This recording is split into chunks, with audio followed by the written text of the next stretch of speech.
Tadi kami sampaikan kondisi jalan nasional di Indonesia posisinya sudah di atas 90%, tapi posisi jalan daerah kemantapannya itu masih 40 di jalan kabupaten dan 60% di jalan nasional, jalan provinsi. Assalamualaikum warahmatullahi wabarakatuh. Selamat sore dan salam sejahtera bagi kita semua.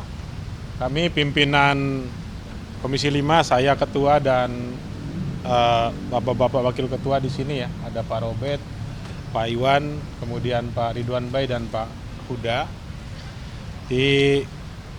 Berdiskusi dengan Presiden cukup lama tadi terkait dengan kondisi infrastruktur. Kami ditanya apa saja yang diperlukan terkait dengan infrastruktur di Indonesia. Saya kebetulan sudah jadi pimpinan komisi cukup lama dan pada periode lalu juga ketua di Komisi 5 bercerita banyak. Pertama, kami sampaikan hal-hal yang mendesak dulu. Tadi saya sampaikan soal preservasi jalan.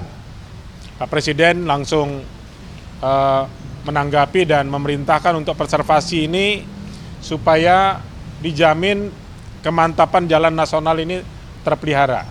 Itu yang pertama. Yang kedua, pembangunan jalan daerah. Tadi kami sampaikan kondisi jalan nasional di Indonesia posisinya sudah di atas 90%, tapi posisi jalan daerah kemantapannya itu masih 40 di jalan kabupaten dan 60% di jalan nasional, jalan provinsi. Pak Presiden juga tadi memerintahkan untuk memperhatikan secara serius jalan-jalan daerah dengan pola impres. Namanya nanti ada impres jalan daerah. Kemudian terkait dengan ketahanan pangan. Kami bicara tentang bendungan-bendungan yang sudah dibangun dan belum ada irigasi baik primer maupun sekundernya. Tadi juga ditanggapi untuk segera diselesaikan irigasi-irigasinya terkait dengan ketahanan pangan. Tadi juga kami membahas soal irigasi ini bukan hanya yang ada di bendungan saja, juga ada irigasi sawah tada hujan. Dengan pola namanya irigasi sederhana yang bisa dikerjakan langsung oleh masyarakat. Kemudian terkait dengan perumahan juga kami tadi bahas ya. Soal perumahan 3 juta rumah juga kami sampaikan. Ya, 3 juta rumah ini sebetulnya kewajiban pengembang juga tadi menjadi perhatian. Karena di Undang-Undang Perumahan dan Pemukiman itu ada kewajiban pengembang. Setiap membangun satu rumah mewah, pengembang itu wajib membangun 3 rumah sederhana. Demikian juga untuk rumah susun. Kemudian terkait dengan angkutan jalan, itu undang-undang tentang lalu lintas dan angkutan jalan. Tadi kami juga bahas soal overdimension overloading atau odol ya. Odol ini juga tadi dibahas dan Pak Presiden sudah memerintahkan odol ini untuk dirapikan. Ya, kami sampaikan tadi beberapa kendala dan kendala-kendalanya itu tadi Pak Presiden sampaikan ini harus kita selesaikan soal odol ini. Kenapa? Karena beban jalan yang kita bangun ini sudah tidak mampu menampung beban angkutan kendaraan yang sudah ada. Jadi diskusinya sangat konstruktif ya. Beliau menanggapi secara keseluruhan dengan seluruh persoalan infrastruktur yang memang menurut kami itu perlu mendapat perhatian dari pemerintah sekarang. Ya, kemudian paralel perbatasan juga. Ada beberapa kegiatan di periode Presiden yang lalu ya, yang masih belum terselesaikan adalah paralel perbatasan. Ini pun tadi Pak Presiden perintahkan untuk juga diselesaikan paralel perbatasan ini, baik yang ada di Pulau Kalimantan maupun yang ada di Papua. Saya rasa ini barangkali hal-hal penting yang tadi kami bahas ya teman-teman ya, yang tadi kami bicarakan, diskusikan langsung dengan Presiden.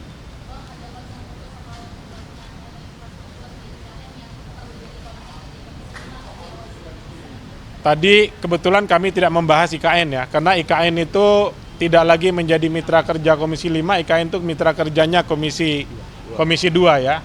Dan seluruh anggaran IKN kemarin awalnya ada 14 triliun. Di Komisi 5 pun kami minta itu digeser ke Komisi 2, dan sekarang semua sudah ada di Komisi 2. Mungkin terkait IKN ini nanti teman-teman Komisi 2 lah yang akan berdiskusi lebih lanjut. Giant Sea World pun kami tadi belum bahas ya, kami tadi membahas hal-hal yang bersifat mendesak dulu. Giant Sea World ini boleh dibilang nih kan untuk kebutuhan sekarang ini mungkin kita masih bicara pangan dulu, ketahanan pangan dan seterusnya ya. Tadi hanya seputar itu yang kami diskusikan, karena Giant Sea World ini pun dari Kementerian PU itu belum menyampaikan kepada kami.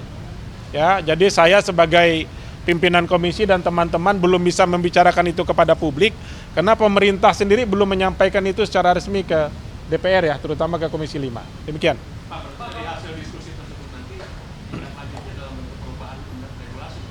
Ada beberapa regulasi akan kita rubah ya, ada beberapa regulasi akan kita rubah, dan ada juga yang nanti akan tindak langsung. Contoh jalan daerah itu nanti langsung pakai impres, Mas. Irigasi itu pun langsung ditindaklanjuti pakai impres, ya, termasuk perumahan. Ya, iya mungkin kurang lebih sama dengan inilah, dengan apa yang sudah disampaikan. Tadi nilai anggaran tadi tidak kita sebutkan ya, tapi kami hanya bicara substansi saja, mungkin terkait kebutuhan keuangan, mungkin menunggu laporan dari Kementerian PU dulu mungkin. Ya.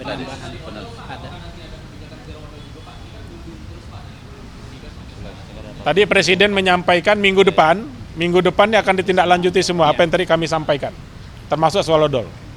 Ya, baik, baik, terima kasih. Assalamualaikum warahmatullahi wabarakatuh. Selamat sore yang bukan umat Islam. Hari ini saya Gubernur Bangka Belitung dilantik oleh Pak Presiden dengan mengucapkan syukur alhamdulillah kita sudah dilantik, berjalan lancar. Apa yang dikatakan Pak Presiden, kita akan melaksanakan tugas-tugas yang diperintahkan Pak Presiden. Yang mana adalah Presiden adalah adalah pimpinan kami yang tertinggi di dalam melaksanakan program pemerintah ini. Yang mana Pak Presiden memerintahkan saya nantinya melalui media, melalui apapun, bahwa di Bangka Belitung adalah terkenal dengan tambang timah yang besar itu, dan sekarang ini maraknya penyelundupan yang luar biasa. Maka saya Gubernur beserta jajarannya akan menuntaskan penyelundupan di Bangka Belitung, karena itu adalah merugikan negara, merugikan rakyat. Ada pertanyaan lain kira-kira? Pesan Pak Presiden, kerja dengan baik, jujur, dan cintailah rakyatnya. Bagaimana mencintai rakyatnya sepenuhnya supaya inklusif, aman, tentram, dan kita tingkatkan perekonomian lebih baik, dan kita melaksanakan sesuai dengan aturan yang ada di Republik negeri ini. Ada lagi yang lain? Cukup? Ya, cukup. Ya.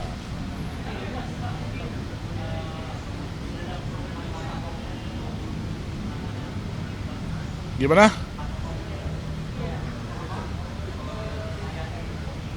Ya, penahanannya adalah nanti kita akan bentuk tim, Pak Kapolda, Pak Danrem, unsur Muspida terkait dengan satpol kita, dan melibatkan masyarakat untuk menuntaskan dari desa, kecamatan, kelurahan, sampai kabupaten dan sampai kota. Di seluruh pelabuhan kita jaga semua, supaya sekarang ini masalah penyelundupan di Bangka Belitung itu sudah marak.